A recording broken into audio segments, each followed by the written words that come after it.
Selamat datang ke saluran matematik anda. Di sini anda belajar matematik dengan menyelesaikan latihan secara praktikal dan terus terang. Jangan lupa untuk melanggan saluran ini. Tekan butang suka dan komen apa yang anda ingin lihat dalam video akan datang.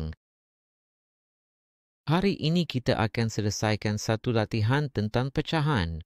Pertama sekali, mengikut urutan keutamaan matematik, kita perlu selesaikan apa yang berada dalam kurungan dahulu. Oleh kerana kita ada pecahan dengan penyebut yang berbeza, kita perlu samakan penyebut dan untuk itu kita perlu cari KPK, keripatan persekutuan kecil. KPK bagi 3 dan 2, mula-mula kita bahagi dengan 2, 3 boleh dibahagi dengan 2. Tidak. Jadi, ulang semula. 2 bahagi 2 sama dengan 1. Sekarang bahagi dengan 3. 3 bahagi 3, 1 dan 1 ulang semula. Jadi, 2 kali 3 sama dengan 6. Jadi, KPK ialah 6.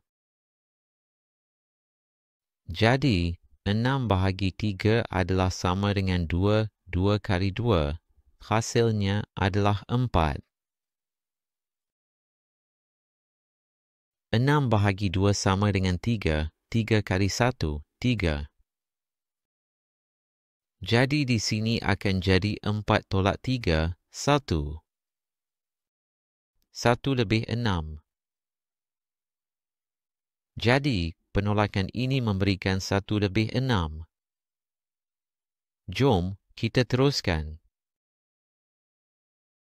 Sekarang mengikut aturan keutamaan, kita kena selesaikan pendaraban dulu.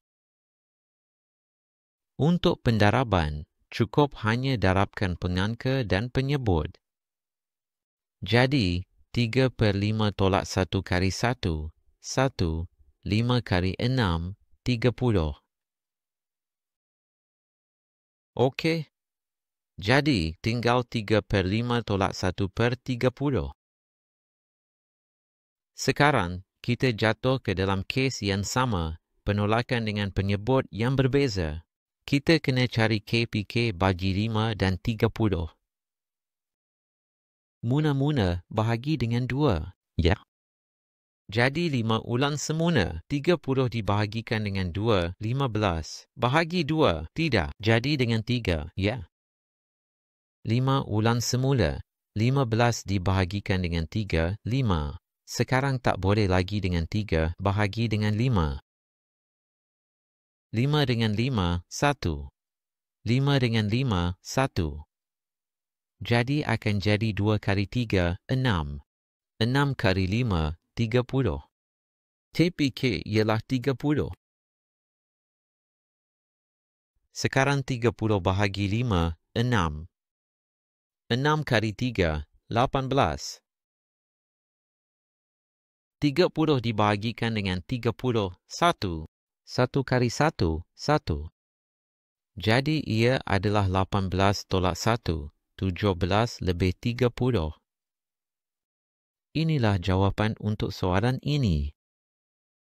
Baiklah, jangan lupa subscribe saluran ini, tekan like dan jumpa lagi di video seterusnya.